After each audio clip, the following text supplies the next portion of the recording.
So here we talk about CODA, that means Controller Adaptive Digital Assistant. And it's an exploratory research project. So the final aim was to reach TRL2. And the idea is that this is a system that is able, thanks to AI, to anticipate problems related to mental states of air traffic controllers. So peaks of workload, stress, low vigilance, things like that. Once you can predict that, you can have a system that activates some digital assistant based still on AI that will help air traffic controllers and will avoid the problem. So the idea is that thanks to AI, you can both anticipate and mitigate or avoid any possible problems that will impact the mental states of the controllers. With such a systems, the idea is that you can improve all basically human performance because you will have lower workload, especially you will not have peaks. And this could enhance efficiency, safety, and also in general maximizing human AI teaming, whatever human AI teaming is. So the idea is that the system will propose that some tasks or flights are managed by the artificial intelligence. To do that, the system is able to have the current but also the predicted traffic. This means also to have a prediction of the possible tasks that the air traffic controller will need to execute. And it's also able to have the real-time assessment of the mental states plus the predicted ones. So you have a system in which basically you have two inputs. One is the prediction part and one is the real-time part. Once you have this information, there is what we have called adaptation strategy that is basically the core of the system. And this is when the system decides which tasks or flights can be handled by the AI. And this proposal is then presented to the air traffic controller. We focused on support coming from digital assistant, but in general, the idea is that you can activate everything. Once you have an adaptation strategy, you can also decide to activate normal automation, classical one, or other type of interventions like the splitting the sector because you know that in 20 minutes there will be too much to do for the air traffic controller. I need to highlight that this is a technological enabler, so it's not a solution per se. It's not a tool that solves a specific problem. It provides adaptation to systems. So we didn't focus on the digital assistants that are activated by the CODA system. Those were faked through the Wizard of Oz technique. So the core of the system is, and what we have tested is, can we predict mental states of air traffic controller? And based on this information, can we arrange the teaming ATCO plus AI in a way that solve possible problems and enhance the performance of the controller? So we approach human AI teaming and we ended up with a definition that is a possible definition for human AI teaming. For our definition, we have a good human AI teaming if the operator mental states are good. Means that you are in the thresholds, within the thresholds for workload, stress, vigilance, and fatigue.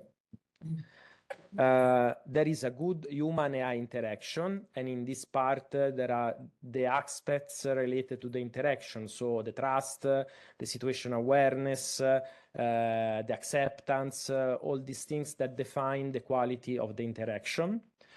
And finally, also the combined performance of the air traffic controller and the AI should be good, meaning that safety is okay, and you are able to manage the capacity of the sector. There are no delays, this type of stuff.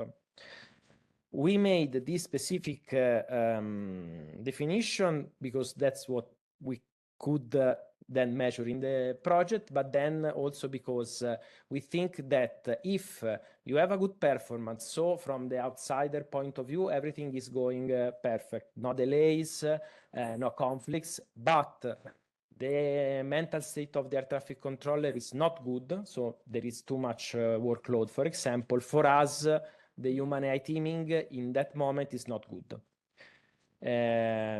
Again, if you have good performance and good mental states, but for example, the operator is over trusting the system, is not checking the solutions provided by AI, for us is not good human AI teaming.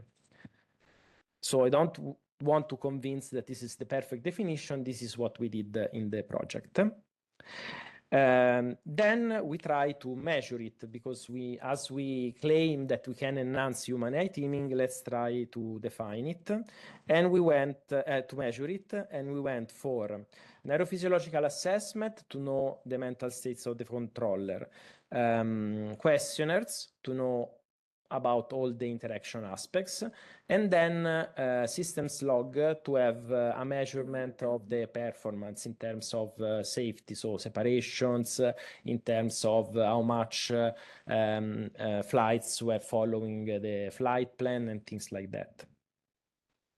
We have called it human-machine performance envelope, that if you are maybe familiar with previous projects, it's like enlarging the concept of human performance envelope. So I already anticipate that this is not a real-time index, meaning that as we are still using questionnaires for some of the aspects, this is something for which at the end of an activity, in this case a simulation, we know for that period of time a value for the human AI teaming. Of course, it would be nice to have a real-time index for which you have every minute, every 30 seconds, an indication of the quality of the human AI teaming.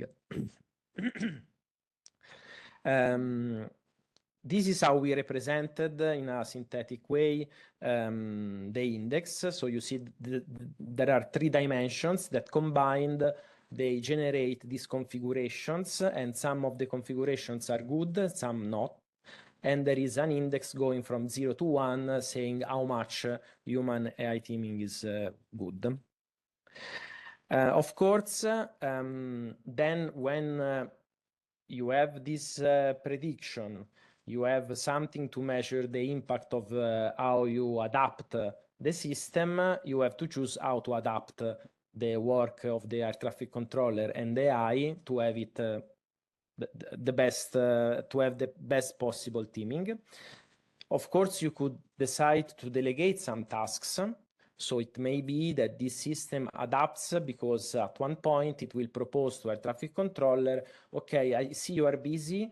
Let's say that I will take care of exiting the aircraft, or I will take care of communication or some task. Or you can do it with flights. So I see that there are something that is more important for you to focus on. So I will take care of this couple of aircraft that are just overflying. There is no interaction with the traffic. So at least for this, I will take care of that. Or you could also have different approaches. We have tried to synthesize them in those guidelines, and you will have the reference to have a look if you are interested. So let's go to the results. So from the technical point of view, we saw that it's possible to have all these predictions in terms of tasks and in terms of mental states. For tasks, we have a probabilistic estimation of how much a task will be done by the air traffic controller. For mental states, we had good results, especially in terms of workload and fatigue. while for stress and vigilance, we saw that the prediction was less accurate, but at least we see that based on a specific approach on cognitive complexity, it's possible to predict mental states of air traffic controller. We already saw in previous projects that it's possible to have a real-time assessment of mental states of air traffic controller using neurophysiological assessment, EEG, and things like that. And then we saw that it's possible to have a prototype of an adaptation strategy supported by an HMI. And then I will show you what we actually did. So of course, we did a human-in-the-loop simulation with only 4 air traffic controllers. That's what we managed to have, also because every session for one air traffic controller is 2.5 days. So, you know, it's not easy to have air traffic controllers. That's what we have. This is the HMI. So imagine that the air traffic controller have like a preview of the incoming flights, and some of them the system proposes to take care of them. So in the prototype that we tested, the adaptation strategy was based on flight allocations due to technical limitation and things like that. So you see that some of the flights, they are going under the CODA column. So the system will take care of them. Of course, we tried to put in place different levels of automations. So in some level, the air traffic controller has to accept the proposal. In some other level, the proposal is executed, but the air traffic controller can reject the provided solution and can say, no, I will take care of this flight. This is the same thing. So 2 main questions you may have while watching this presentation is, so what's the impact of a system like that, of this type of adaptation on air traffic controller mental states and in general operational aspects? And then is this index that we invented something that can actually measure human AI teaming? Let's see. Regarding the impact on human performance, we saw that there is a positive impact on teaming measured with our index, but also with interviews and questionnaires. There is an improvement in vigilance and situational awareness, and there is some reduction in stress and fatigue, but there was no measured impact in mental workload. We have hypotheses about why, but that's the result. As we were proposing different working methods, we also asked if task allocation and the role of monitoring a new tool was okay for air traffic controllers, and they said yes. The allocation strategy that was implemented during the validation, so which flights were allocated to the AI, was considered okay. And also the HMI was considered okay, especially the fact that the HMI is very simple, but you can click on the interface and have additional information about why the solution is provided. So the solution is provided because I anticipated that there will be more traffic, then there will be too much workload, so I decided and blah, blah, blah. So there is this level of explainability that was appreciated, but that could be improved. Handle with care, what I wrote here, because again, only 4 controllers were tested. In terms of other types of KPI, safety was not degraded. Slight improvement in operational efficiency, so what we measure with the logs. No measurable improvement in cost efficiency or in capacity, even if, of course, we expect that there could be an improvement in capacity in a more realistic environment and with different type of tools that are supporting the tool. Again, only for controllers. So according to the index, it seems that is able to measure human AI teaming. So when we show the results of the HMP, controllers were saying, yes, I felt like that, and I think that you are actually measuring teaming. Of course, we presented our definition of teaming to air traffic controllers, so that's what they use to say, okay, I think that this is, according to these parameters, is a good human AI teaming.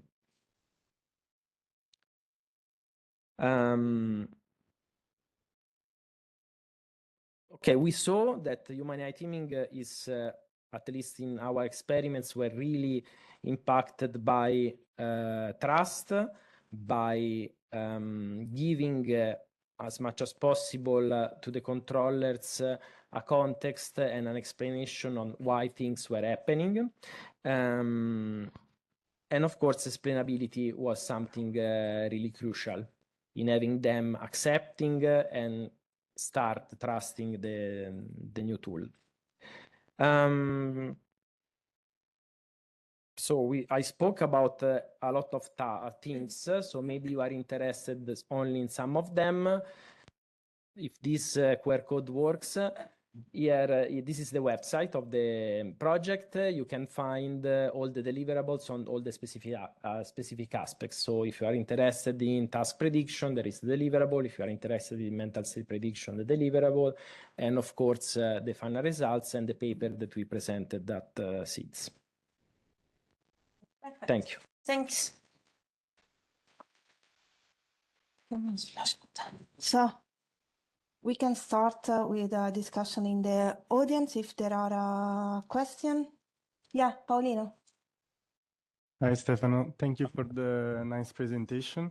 So I was wondering, because you mentioned you did this validation, these tests with 4 air traffic controllers, but did you observe already some sort of pattern or some results where the 4 of them agreed on and maybe other aspects where they didn't agree at all?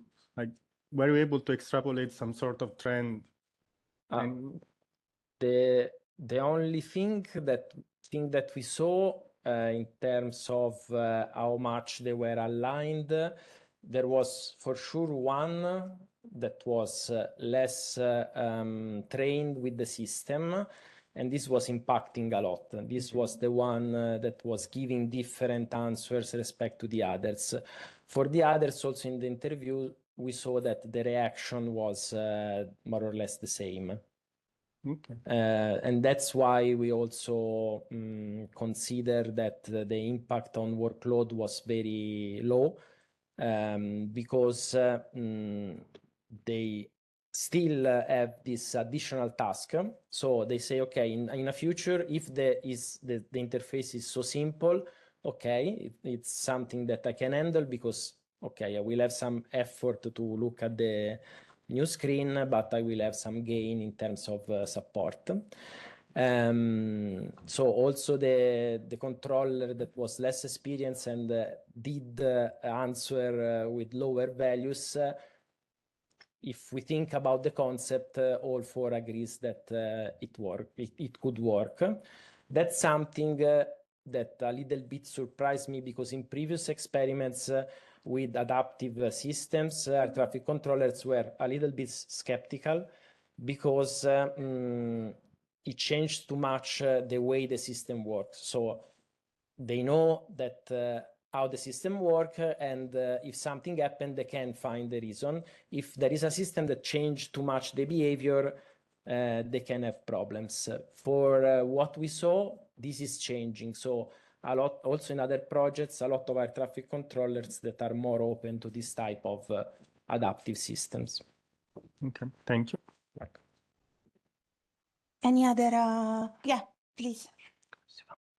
Yes, thank you for the presentation. I think it's interesting to look at how we can measure effective teaming in a holistic way. And yeah, but one question is, from your perspective, what would be like some of the key lessons learned from this project, and maybe things that you learned that didn't go as planned or that you take with you moving forward?